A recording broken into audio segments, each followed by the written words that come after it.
Welcome to Rethink, the Financial Advisor Podcast. My name is Adam Holtz. And this is Derek Notman. We are your hosts, both veteran advisors and fintech CEOs who challenge the status quo, question everything, and have fun doing it. Hear honest commentary on the challenges facing advisors today. And be part of a community where we can all rethink the profession. Now on to our episode. Adam, are you addressing your clients' financial vulnerabilities? Oh, that's an interesting one. I have to think twice about this one. What do you mean by that question? Well, here's what I don't mean. I don't mean credit card identity theft. I don't mean if they don't have enough savings or someone's going to steal money from their safe in their house. All right. So I'm not going down that road. What I'm talking about is, are you empowering your clients to be vulnerable, to open up about their financial situation so really good things can happen for them? That's a great question. I think I am, because I have a very clear process that I used in my practice to uncover the facts. And I used the facts, the people involved in their household, the assets, the liabilities, and all the different financial instruments, the policies they acquire over time. I use that as a way to uncover their decisions. Or why do they have it? Why do they have this? Without actually putting a finger on the vulnerability, so that I didn't intimidate them. I always found in the early stages of working with clients, Derek, that if I went too deep early, I might touch a difficult chord. And so I would reveal it by just not pointing out that, let's say they're, as a closet analogy, that not that their clothes was ugly. I would say, okay, let's take all your clothes and we'll dump them on the bed and let's decide what serves us and what we like. And do we understand it? And does it fit? And does it have holes in it? Right. So I think I approach it from much more of a mechanical standpoint, but I would elicit it by learning about why they made certain decisions. What have you done about this? Have you thought about this before? Initially, I didn't. I would ask questions, but I really wouldn't listen to the answers and would just push through. And then over time, though, my process evolved where I was like, wait a minute, this stuff's pretty darn important. And if a client is actually going to open up to me and tell me what's really on their mind, I have to ask better questions. And when we do that, we allow them to be vulnerable. We allow them to open up, and then things happen. But I like your analogy is that you don't just throw the clothes out of the closet because they're ugly. You work with them through a process. You guide them, you gently nudge them, you encourage them. And that's a huge help, because they probably deep down inside know they got to do something, but they need to be helped there instead of just pushed there. I think it brings up, though, an important aspect, which is we all recognize that clients do have vulnerabilities around this, mostly because they're generally uneducated about finances in the way that we are. Obviously, it's our profession. There's very little literacy institutionally in our community. And so there's going to be areas where we feel shame or intimidation around the process of getting financial help. And we don't always know the questions to ask. And there's a lot of emotion tied into this. But this really came out of a conversation that we had with Michael Liersch. So why don't you take a second and introduce everybody to Michael Liersch, who's really well known in our industry. He's a dad, loves to ski. It's a cool dude. And currently is the head of advice and planning, wealth and investment management at Wells Fargo Advisors.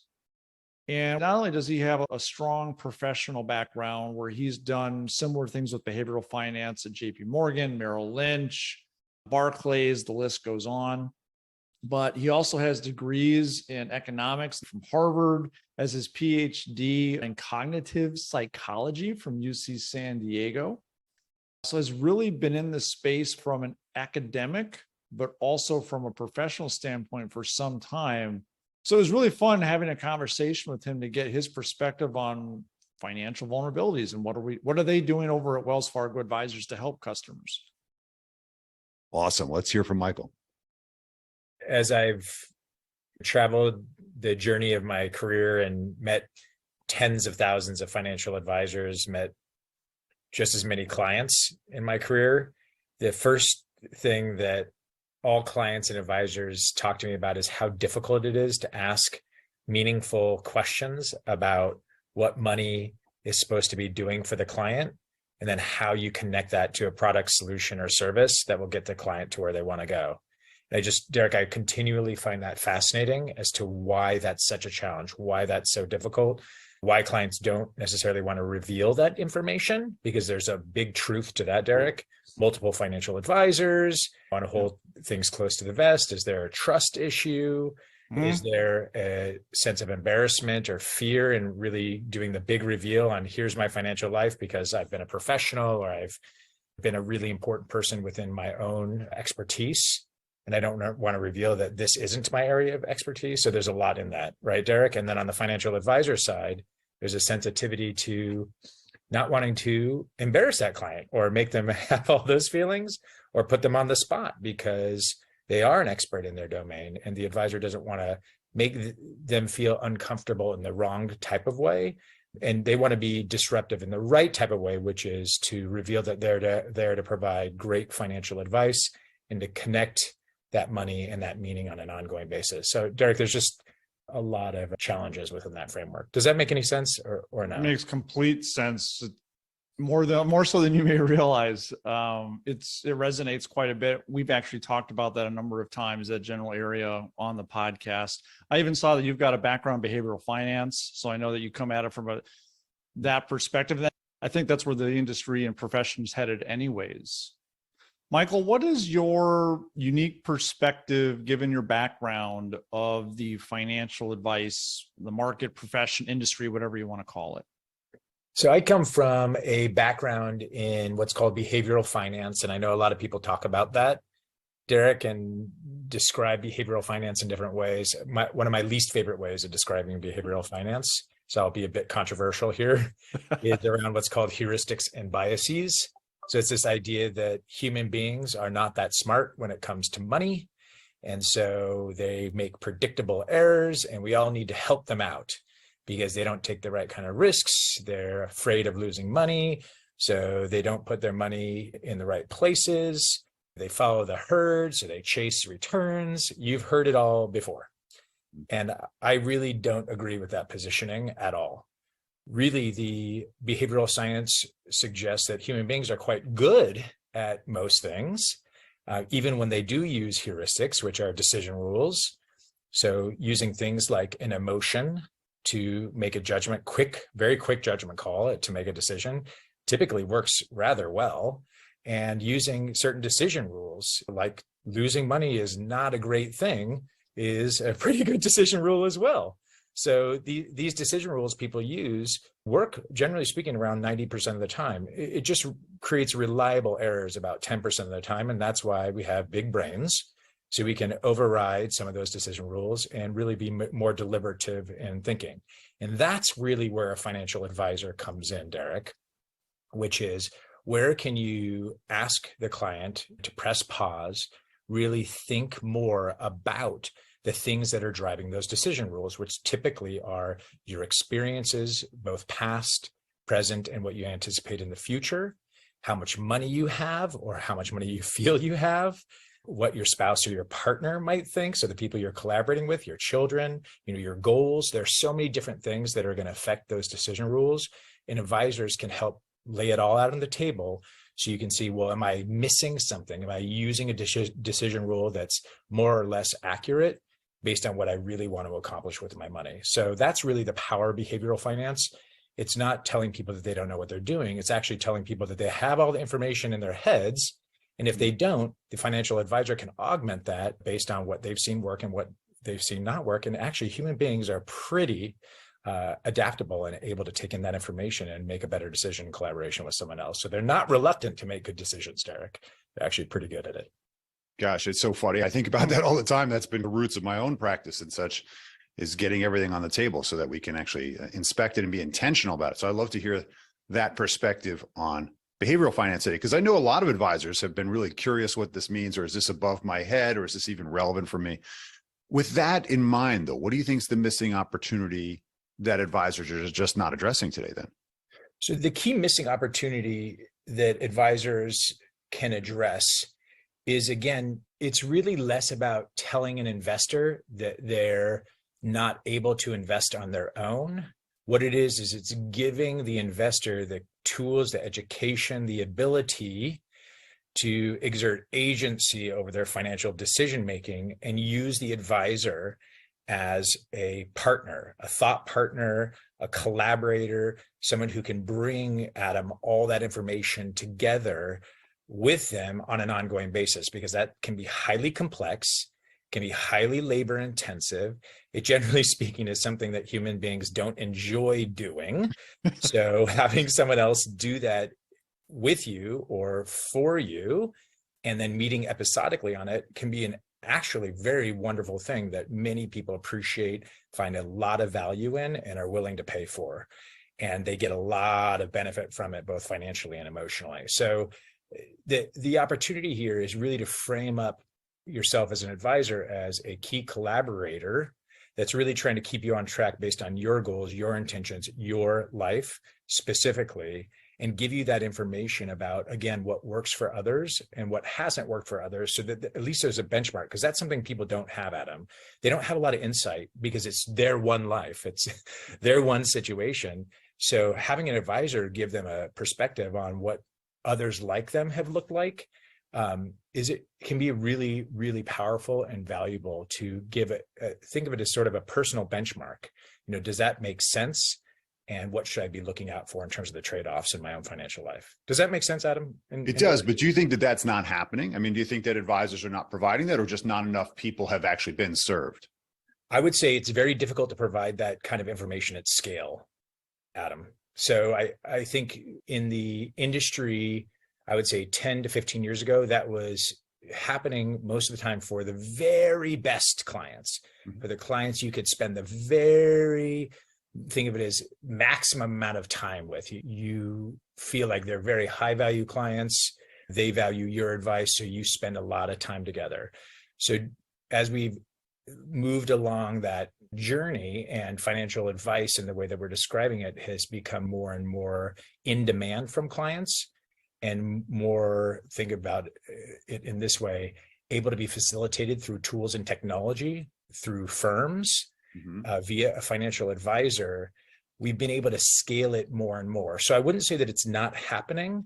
I would just say it's happening more and more. And now we're getting to that crossover point where you can actually deliver it at scale. So advisors have to think about, what is my process to do that at scale? What's repeatable? And having a repeatable process doesn't make it, think of it as it doesn't make it a negative thing, like wash, rinse, repeat. What you're actually doing is enabling a specific client to give you the information that's specific about them, but in a reliable way. And so I think it's really important for us to think about that. A process doesn't make it, think of it as something that a robot could do. A process actually makes it something that becomes more human, because you're able to gather that specific information about that individual to actually tailor the advice to them.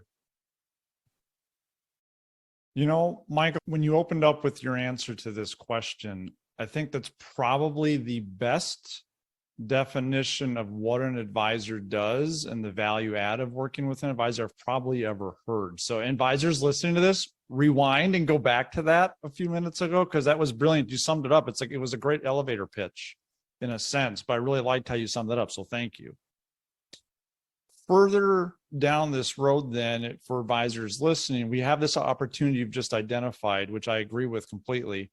What action steps, one or two things that an advisor, or maybe even another person in your type of shoes at some firm is listening, what is something that they can do? What's an action step that they can do to help rethink and make some changes?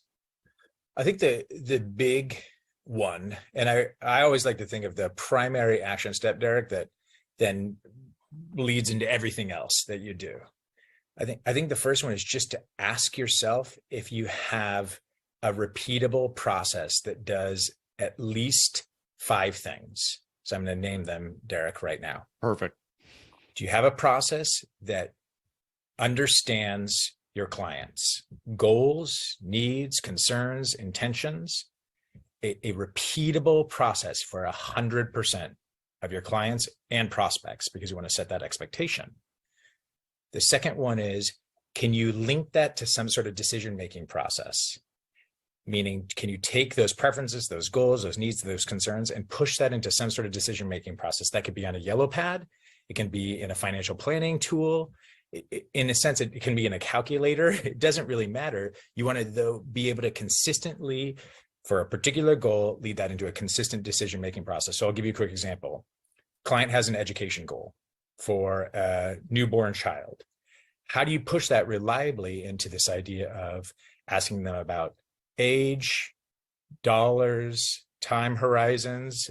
And by time horizons, because a lot of people stop at, let's call it college, but did you ask them if they're going to go to private school leading up to college, K through 12? Did you ask them if you're anticipating paying for their MBA or PhD? I mean, all these things have huge impacts on the financial well-being of somebody. So do you have that consistent process to help them make those trade-offs and those decisions? Then you want to propose. So understanding, and to think of it as planning, we'll call that decision-making process planning, then proposal. So you have to propose some suggestions then. So based on what you heard, is it about funding a 529? Is it about funding a UTMA and UTMA to give you a bit more flexibility? You know, what is that about?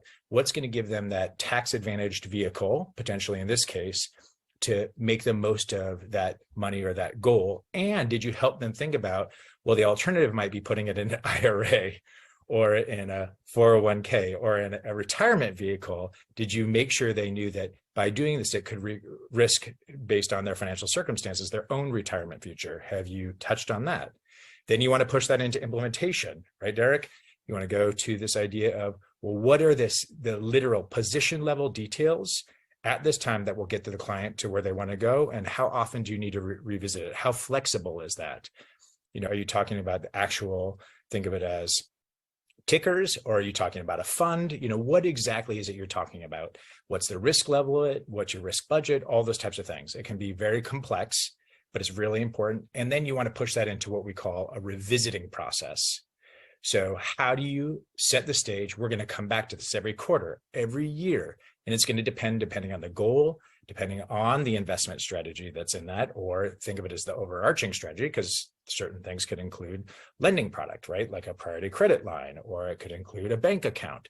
Now, how are you going to come back to that and say, is that product or that bundle of products still, or services still serving the goal as intended? So think of it as this way. Do you have a repeatable process to understand your client, help them make decisions through a planning process, however small or incremental, propose, implement, and then revisit it on an ongoing basis? That would be the one thing, Derek, that I think if an advisor asks themselves, you know, if they had that fundamental foundation laid, it would really help them in general from a behavioral standpoint. Well, that's fantastic. And look, I think we all need to hear also the reminder of the full process or client journey through the advice process, because I think you're right. Advisors have cobbled these together with the yellow pads and processes. Maybe they've integrated tech, maybe they haven't, but I think it's going to be really critical going forward to have this scalable process. The reality is that a lot of people need advice. There are a lot of underserved or under-engaged clients, certainly. We're really curious, is there anything that you think needs to be heard or perhaps even debated by the community, especially given your role at Wells Fargo and the kind of the impact that you have in the entire industry as it is? I think the primary thing we should all be debating, actually, can I come up with two, Adam? Because you can do whatever you want, and we can cut what you just said too. Yeah. All right. So the two that would be on top of mind, the first one is, there's a lot of talk about goals-based investing and goals this and goals that. And I would say I'm a big fan of goals. Anyone who knows Michael Liersch knows I'm all about goals. But we have to really revisit that, and I'll get a little dorky here, that nomenclature, that terminology, because goals for a lot of people feel is aspirational. It's like that age-old research where you have wealthy clients who will say, well, I'm not wealthy. And we all want to push back on them, but it's about them. It's about how they feel. So if people don't get what a goal is, and you have to explain it and tell them what you're really talking about, then we need to really ask ourselves, is there something wrong with that nomenclature? So I think we really are shifting that here at Wells Fargo to something that we call the jobs to be done. What do you want to get done with your money? Just get a bit more plain language. And I will tell you, clients, customers, all the research we're doing, people are like, oh, I get that. Like my money needs to work hard for me. It needs to get a job done, however tactical. Like I need to pay my rent, right? That's not really a goal, right? I have to do that. But then it can translate into a big purchase. It can translate into vacations. It can translate into retirement. The money needs to get some jobs done. And when you think about that, people understand also it's less aspirational, and it positions money as more of a finite resource. Just like a real job, you only have a certain amount of time and energy to allocate to things. And so it just sets the frame differently. So I think we need to challenge a lot of this nomenclature, because I think it's confusing people and not necessarily getting us to where we need to be in this kind of goals-based domain. The second one that I wanted to mention is really around this idea of how we're positioning financial advice in general. And when we position financial advice, many times I will say, I think it comes across as pejorative. It comes across as the financial services provider is the one who's going to give advice. And then the external party, the client or the set of clients, is going to receive it. And that's just really not how things unfold. For any advisor listening to this, they know that's not how it works. And so we really need to rethink, again, that framework. So when you have a financial advice framework, it really needs to be about the conversation. It really needs to be about understanding one another, coming up with a common set of language, and think of it as motivations between the client and the advisor, so they're sitting on the same side of the table rather than on opposite ends. And I think we haven't quite gotten that right, Adam.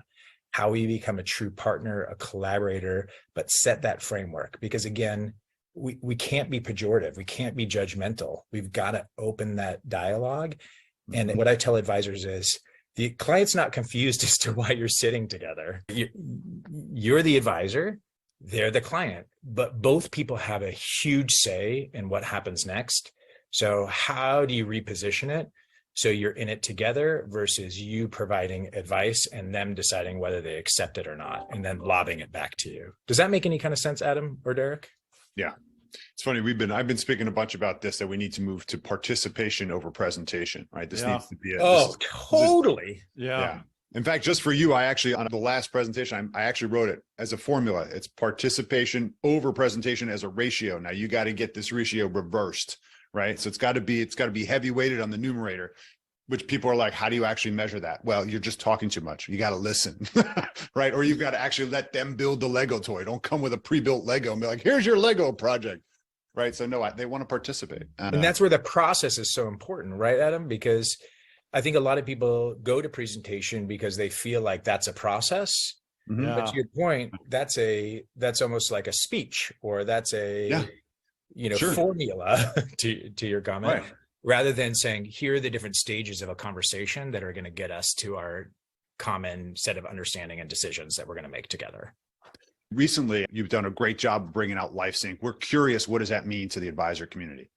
So when you think of LifeSync, so LIFESYNC, and I make the joke, Adam and Derek, that it sounds like NSYNC, the band, but it's LifeSync. The fun part about LifeSync is, in all our research, no customers or clients were confused about what it was. They're like, oh, that's going to be a financial process or tool that's going to help me make more of my money. And it was the first time I've ever done that kind of research where no one was confused without even seeing what it was. So that was great. So the second part about LifeSync that I'll mention is, LifeSync is meant to really transform the financial services industry by creating a combined set of tools and technologies that require human interaction. So the tools and technologies are actually supposed to create a call to the advisor, supposed to create an interaction with the advisor. So I'll give you an example. We just launched LifeSync in our mobile app at Wells Fargo. And what it does there is it enables the clients to articulate as many goals as they want, label those goals, upload pictures of the goals. They can connect family members, friends, the community, basically. So think of like your alma mater to those goals. You can create this whole ecosystem for yourself where the client owns it. They get to go online 24/7. The advisor can share a plan associated with those goals with them, and they can keep on having this interaction. But those goals that the clients articulate go into the advisor's workstation. The advisor gets an alert to then call the client and say, let's talk about this more. So in that way, that's what we're trying to do, is say tools and technology aren't here to replace the advisor. They're actually here to motivate, again, that partnership and that engagement. And that's why I'm so excited about LifeSync, Adam and Derek.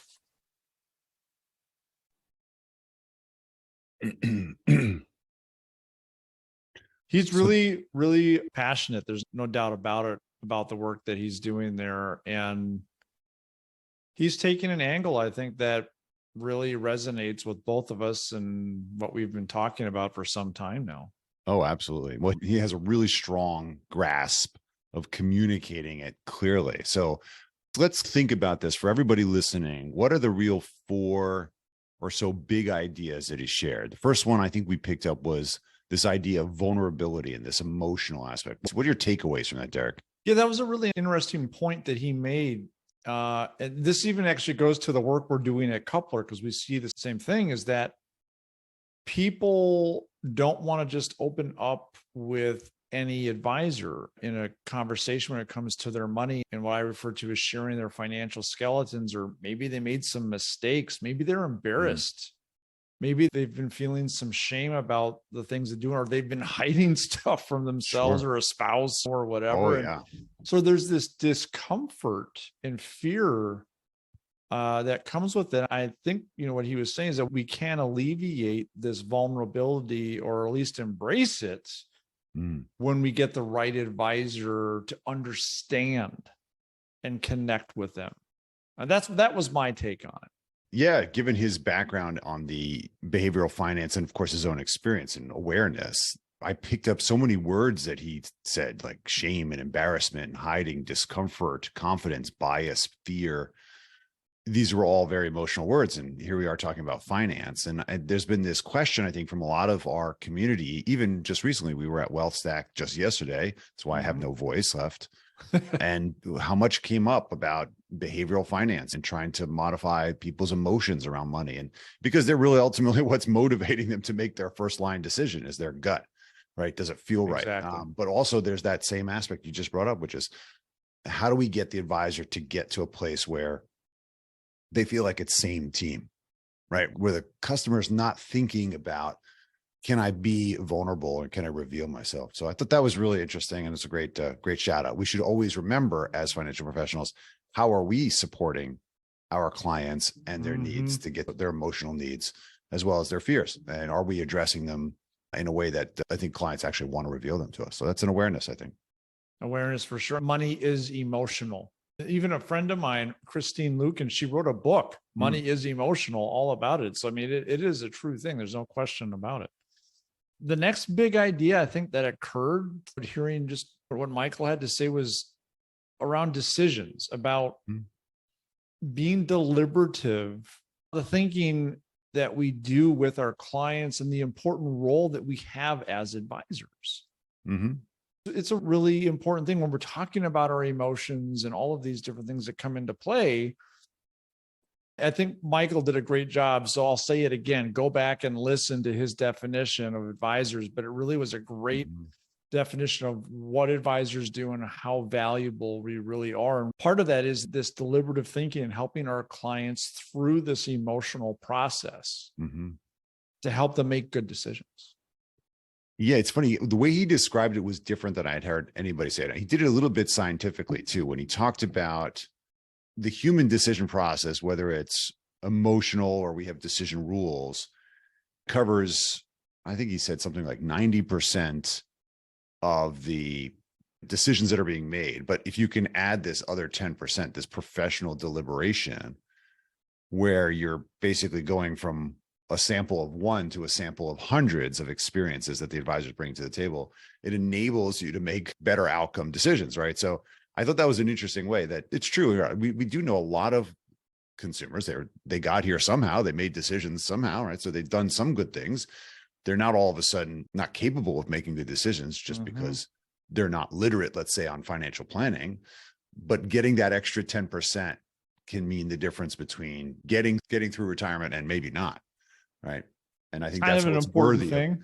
kind of it. Yeah. Right. But that's Yeah. what's that last 10% is what's worthy, is getting highly likely to get to the outcome, right? As opposed to having a high cost of being wrong. And I think that's really what we talk about when we think about what's the role of a human. It's how do you help humans when the decisions are complex and there's a high cost of being wrong? It's that last 10% that makes the difference. That's why technology will never supplant advisors here. 100%. We'll always be here. Yeah. I like all the percentages. Did we actually get up to 100%? I mean, are the robots going to help each other? I mean, are they going to advise each other? I mean, the humans have to have some role. Yeah, that'd be interesting. It'd be interesting to have Bard ask Chat GPT a question and then go back and forth. What happens? Ask him, yeah. What's the best retirement strategy, Bard? That's weird. Well, they got to retire too. They can't work like the dogs are But working. do they? They don't need to retire. They're working like crazy. Millions of answers every single second. That's crazy. It's not easy. That's crazy. Crazy. Exhausted. They need to take a break. That's right. When they retire up on the beach. technology. Oh my gosh. Right. All right. Back to reality here. What's another big idea that you heard from Michael? Well, I love to hear the fact that he doubled down on process, right? Every advisor needs a repeatable process. I think everybody probably knows this, right? But I don't know that we've all been deliberative in terms of thinking about what that process really is, whether it's efficient, whether it's truly scalable. I know there's a lot of our advisors that are in the high net worth space that they do such a robust process that it's so complicated, they could never imagine scaling, right? It's so bespoke. The question is, can you actually create some consistency and find best practices that you can share and scale out with the rest of your firm members, or maybe even grow? I think that's what he was talking a little bit about, though, is that historically it's been a real challenge to scale advice. Even if you had a great process, it was a time-consuming process. And technology is definitely enabling us to speed up the process, which means we can serve more people and still be profitable as advisors and business owners. But there's no question about a repeatable process is so important. And he kind of laid it out for us: is understand the client, have a great decision-making process, have an advice or financial planning engagement tool, proposal, show a solution. How are we going to get these goals that you stated to me accomplished? Then implement, and then come back. Step 6 is have a revisiting process. Go back, review, refresh, analyze. Are we on the right track? Are we actually doing the things we said we were going to do? It was refreshing to hear that. I think a lot of advisors, I know you and I both started this way.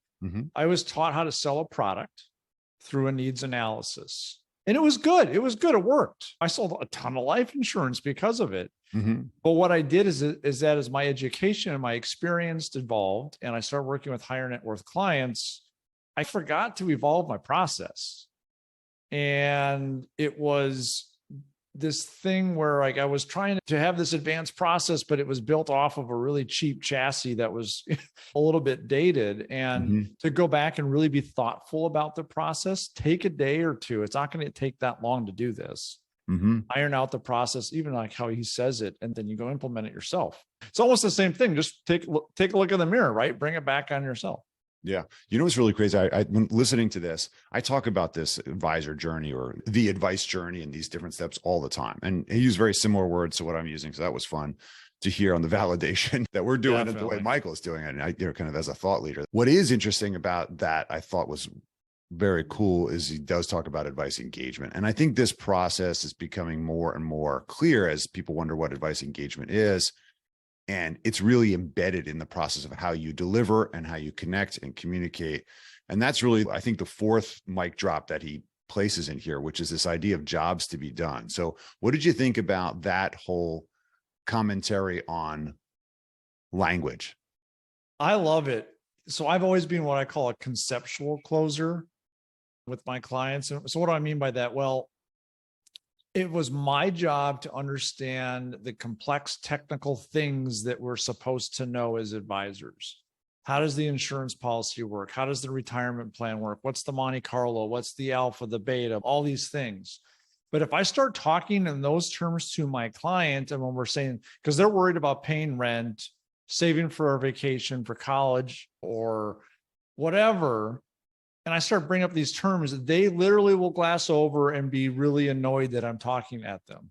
It just doesn't work. So plain terms, plain, simple language, where now we are coming at them as a partner on the same side of the table versus someone just spewing these big terms that they have no idea what they mean or how to connect them to their actual goals.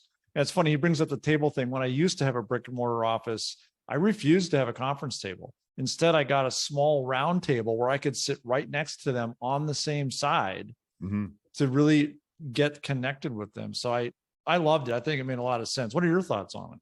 Well, I don't think you can be on the same side of a round table. The same quarter? There's no corners. Order. The same slice of the pie? I don't know. The same pie chart. Hey, see, going back to the pie charts. I very much agree with both of you in this.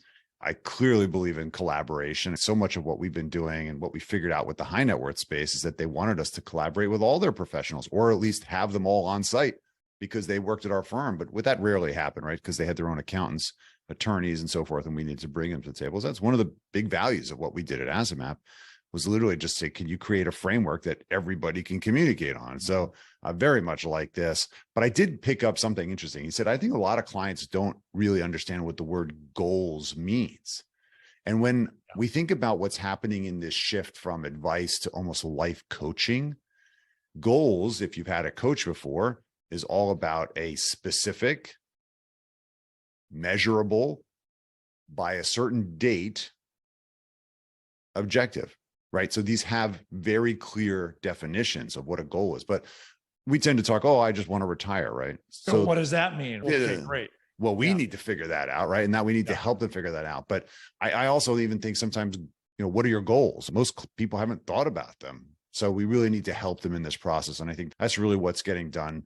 And I think this Jobs to Be Done is an interesting framework. I'm sure we'll see it again as a way to say, hey, let's be plain language speaker and let's help. And the comments on participation versus presentation, I think, is really something to pay attention to. If you're an advisor, think about that. What's that ratio for yourself? Are you participating in this conversation? Are they engaged? Are they part of this? Or is this just a one-way, I'm the advisor, you're the client, listen to what I say, do what I tell you? That's not going to fly. It doesn't work. I've said this before, but it reminds me of the life insurance agent who showed up with a 30-page illustration and relied on the illustration to sell the product. Like, come on. There you go. See, I'm overwhelming you. Therefore, you should buy. It must be right. It's on. Yeah. paper. And then there's buyer's remorse. They cancel the medical. They want their money back, and it's done. Yeah. Well, thank you, Michael, for participating in Rethink podcast. That was really fun to have you here. Great conversation. I appreciate all the stuff you're doing. Certainly with your LifeSync project, we can say that's going to really be something we'll look back years from now and say we remember when that came out. So very cool there. Derek, why don't you talk about our community question? This one just came in recently. Yeah, this one's pretty cool. So I'll just read it. This is from Bob in Idaho. Okay. Bob. And again, anyone that's listening now, feel free to shoot us a DM on LinkedIn or an email with any kind of questions that you have. You might be able to get on here. So Bob from Idaho, thank you. But he says, hey, Derek and Adam, I just listened to your episode 47 about the future of agency. I'm a frustrated fintech founder who used to be an advisor. That sounds familiar. Bob. Yeah, right. Yeah. He goes on to say, I have a great solution that I would love to implement with a variety of enterprise partners, but I'm finding out it is really hard landscape to navigate. What advice do you have? Run for the hills. Good luck. Hope you brought a lot of water and food with you. We can give a quick answer, but I think we should probably do a deeper dive on this because it would be helpful for advisors affiliated with any type of agency system to understand the process, because they may see a really cool new tech and then wonder why they can't get it tomorrow. It would be helpful for other fintechs trying to do stuff with enterprise partners. Simon, do you have any quick tips you want to throw out there before we dive in? Look, it used to be that RIAs were running circles in the last couple of years around agency systems and large wirehouses because they just couldn't move fast enough. And so I think a lot of fintech has been really going after we'll call it nimbler space that doesn't have the compliance and superstructure bureaucracy, but we have learned a lot in this process. So I think it's probably a right, Derek, time to share for those that are out there wondering either why I'm not seeing innovation, or obviously, oh, there's a great new tech and my buddy at the RIA has it and I don't have it. So I think it's time. Let's do one, and we'll just do it between the two of us. I think we got enough knowledge there. We'll do that next time. So thanks, Robert, for your question. Great community question. Again, if anyone listening has something they'd like us to try to address, please drop them in for us. And we always love that, be part of the community. At this point, we're going to wrap it up for the day. So awesome for joining us. Thank you. And remember, please, you have a to-do now. Here's your CTA. Go follow us on LinkedIn and make sure you subscribe on YouTube and all the other places that we are, and share it with a friend. That would be awesome. Very cool. Derek, my friend, always a pleasure. Great seeing you, brother. We'll see you soon. Thank you for listening to Rethink, the Financial Advisor Podcast with Holt and Notman. Be sure to subscribe now and join the ongoing conversation. The information covered and posted represents the views and opinions of the guest and does not necessarily represent the views or opinions of Asset Map or Connector. The content has been made available for informational and educational purposes only.